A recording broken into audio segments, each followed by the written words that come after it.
Good morning. 10th standard, we are today going to deal with your third lesson, that is The Gift of Maggie, written by O. Henry. O. Henry is the pen name of William Sidney Porter. He was born on September 11, 1892 in Greensboro, North Carolina, and he became famous for his short stories. He started the Rolling Stone, a humorous weekly, in 1887, and he was writing for Houston Post. He wrote a story each week for New York World. So he had written so many stories. He is famous for short stories.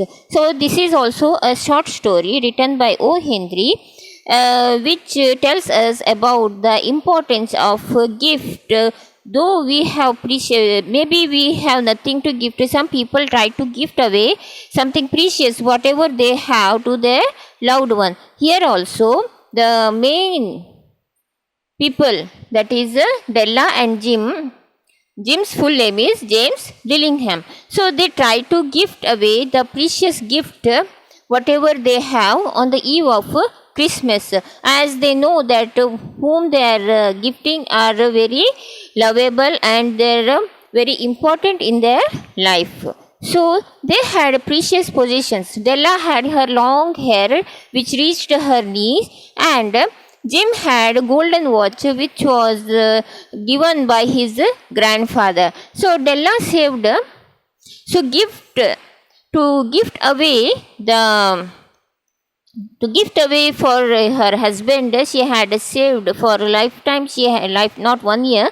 She had saved $1.87. Here, Della is a housewife, and Jim used to earn 30 pounds per week, but due to some reason his income has reduced to 20 pounds. That too, Della was thinking that how to save money to gift something for her.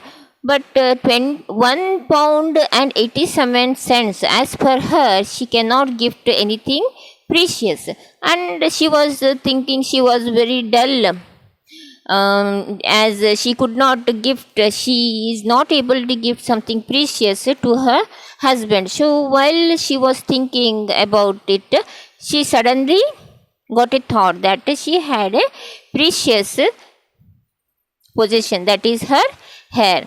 So this hair she thought of selling off. She went down to the hair shop and sold the hair for $20. Now $20 plus $1. She went for shopping for 2 hours. She searched for something precious to get, something nice to get to her husband, and when she got a strap, she saw a platinum strap in a shop. It costed 21 pounds. So she purchased those platinum strap for her husband's watch. Husband's watch was Jim's precious possession. Now she comes home and gets ready. She makes tea and makes chops for husband. And as usual, her husband comes back home at evening, and she was eager to gift him whatever she has brought for her. But while seeing Della in her short hair, her hair was chopped off. Now, while seeing Della in her short hair, Jim got shocked, and he just threw whatever he had in something. He had a packet in his hand. He just threw it on the table, and Della asked him, "What is the matter?" And he just hugs her and shows the packet on the table.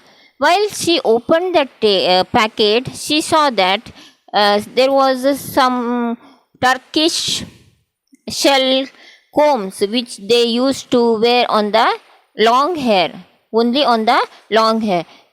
Della always wanted to have this type of comb, but unfortunately, the combs he had brought for Della, she cannot use it, and she had already chopped off her hair to gift something precious to her husband, that is Jim. Now, Della consoles her husband, saying that her hair grows very fast. She will definitely use that gift brought by Jim in love. Now, Della opens a packet from her hand and shows it to Jim, and Jim was again shocked to see that platinum strap in that pocket. He says that he has sold that watch, golden watch, which he had of his grandfather, which was precious possession for him. When he tells that he had sold this strap, platinum strap, has become also useless for him, as the watch itself is not there. What is the use of strap there? So now both of them sold off the whatever precious possession they had, but still they consoled each other, saying that our love for each other is important other than these precious gifts. So what is the lesson theme here is he has related to the magi, the gift of magi. Magis are those persons who gifted on the birth of Jesus Christ. They have gifted precious gifts to Jesus Christ as their token of love. So same way, whatever they had, these magis have gifted it by selling it off for something else. So same way, these two people, the couple, Della and James, they sold off their precious possession just to get something good for their loved one. So let's begin. Today I will just do a few paras here. It's total of 45 paras here. So too lengthy to deal in one video or two videos. So today I will just read out till 6th para. Take your pencil and whatever difficult words I'll just tell you to underline those words, and after this watching this video, go through your dictionary and learn it. $1.87. That was all, and 60 cents of it was in pennies. Pennies saved 1 and 2 at a time by bulldozing the grocer and the vegetable man and the butcher until one's cheeks burned with the silent imputation of parsimony, underline, that such close dealings implied. 3 times Della counted it. $1.87, and the next day would be Christmas. So Della had saved some money by bargaining in the vegetable shops and butcher shops, and she had saved $1.87. She was counting it, and she had counted it 3 times. And next day is a Christmas Eve. There was clearly nothing to do but plop down on the shabby little couch and howl. So Della did it.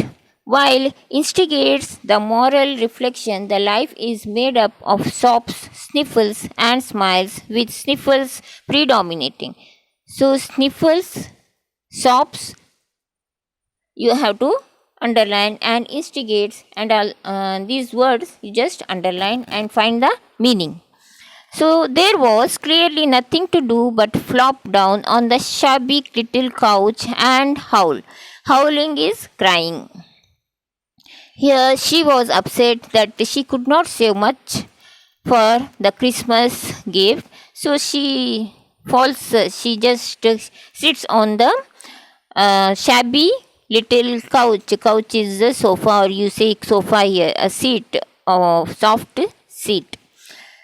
She started crying, and she was thinking that life is full of sniffles, sobs, and smiles. So, sniffles, crying, sniffles. When you cry, you use sniffle, sobs, and smiles.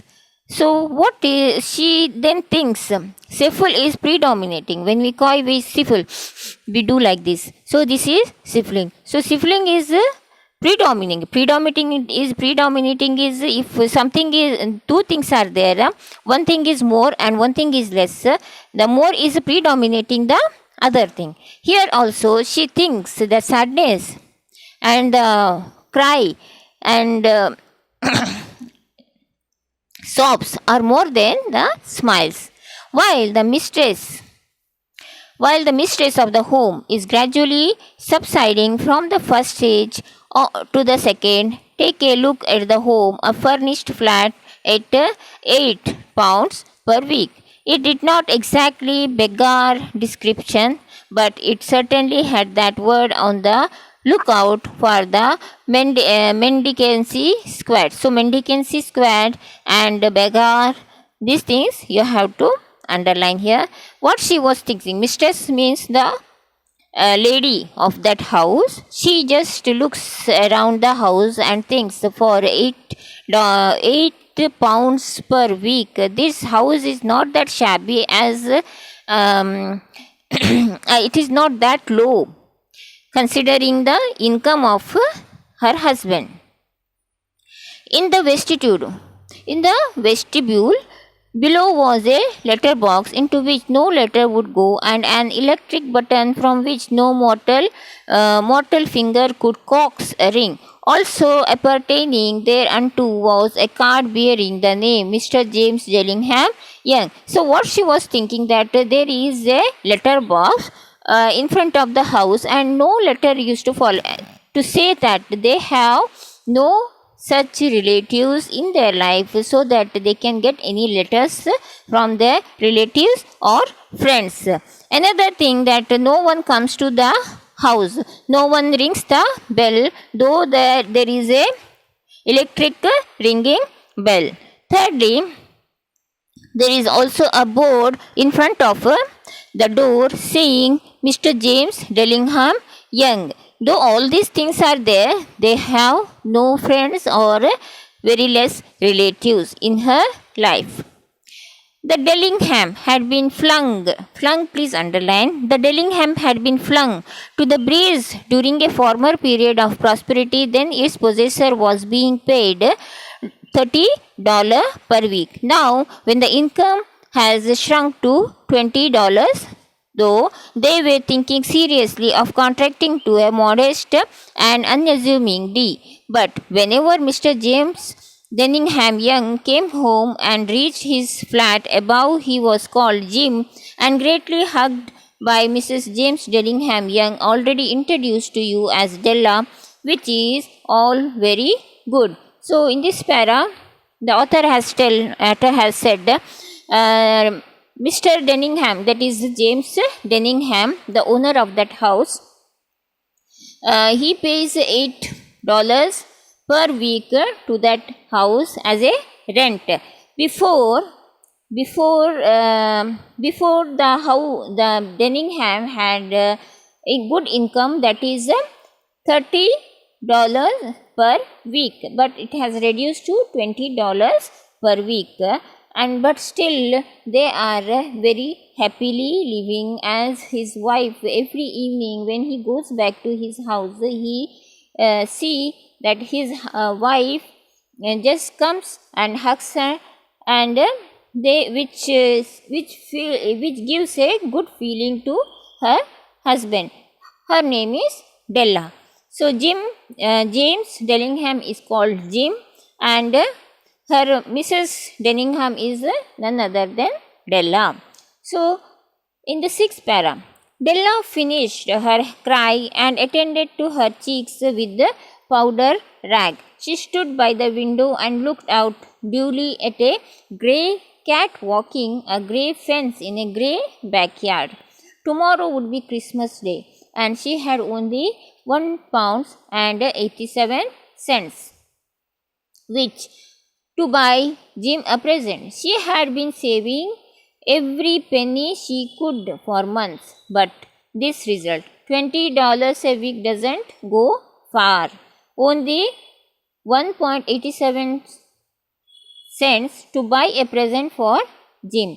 Her Jim, many a happy hours she had spent planning for something nice for him, something fine and rare and sterling, something just a little bit near to being worthy of the honor of being owned by Jim. So whatever here is just she is regretting, she is very sad that she could not save much through, although she tried to save from the 20 pounds per week from the earnings of Jim, and it was only 1.87 cents.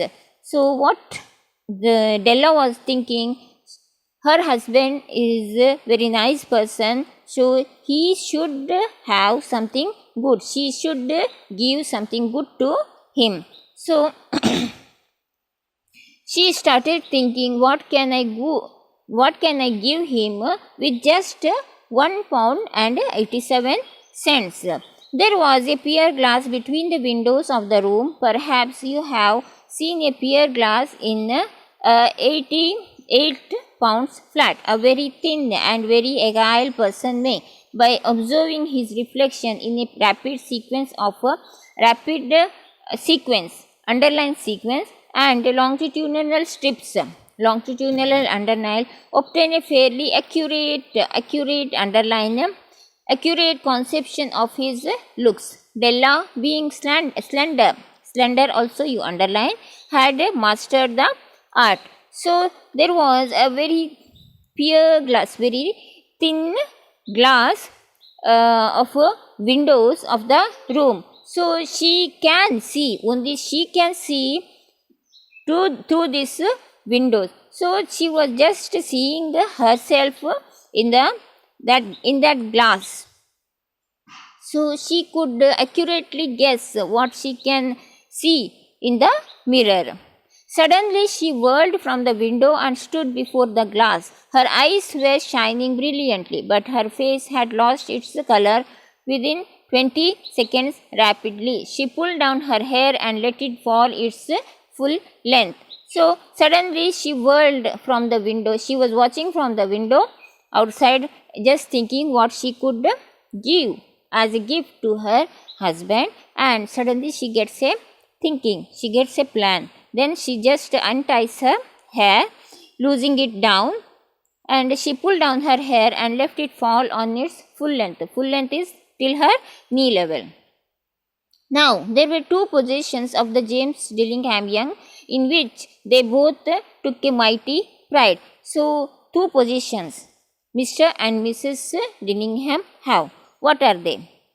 One is Jim's gold watch that had been his father's and his grandfather's. First, it was his grandfather's. Jim's grandfather had a golden watch which was given to his father. Then again, that gold watch was alienated by Jim. The other was Della's hair. Had the Queen Sheba lived in the flat across the air shaft, Della would have let her hair hang out of the windows some day to dry, just to depreciate Her Majesty's jewels and gifts. Had King Solomon been the janitor with all his treasures piled up in a basement, Jim would have pulled out his watch every time he possessed, just to see his pluck at his beard from envy. So what here they are telling that the positions of Della and Jim are so precious. Even Sheba and in the olden days, Sheba and Solomon had precious possessions. They owned whatever they wished. They had whatever they wished in the olden days. So what the author is saying, if they Sheba and Queen Sheba and King Solomon had lived here in their flat, they would have envied, they would have jealous about the precious possession of these two lovebirds. We can say them lovebirds, as they loved each other very much. So now Della's beautiful hair fell about her, rippling and shining like a cascade of brown waters. So description of Della's hair. It looks as if, just please underline, rippling, cascade. So what the description? It looks as a huge flow of water, brown water of cascade. It reaches below her knees and made itself almost garments for her. So, and then she did up again nervously and quickly. Once she faltered for a minute and stood still while the tear or two splashed on the worn red carpet. Now she decided, mentally she decided that she will sell her hair, and what a beautiful hair that she had, and she will sell this beautiful hair, a precious possession of hers, and get something, some money, some dollars to buy a beautiful or a nice worthy gift for her husband, that is Jim. So till this para number 10, read it 5 times continuously, and remaining I will teach you in my next videos. Namaste.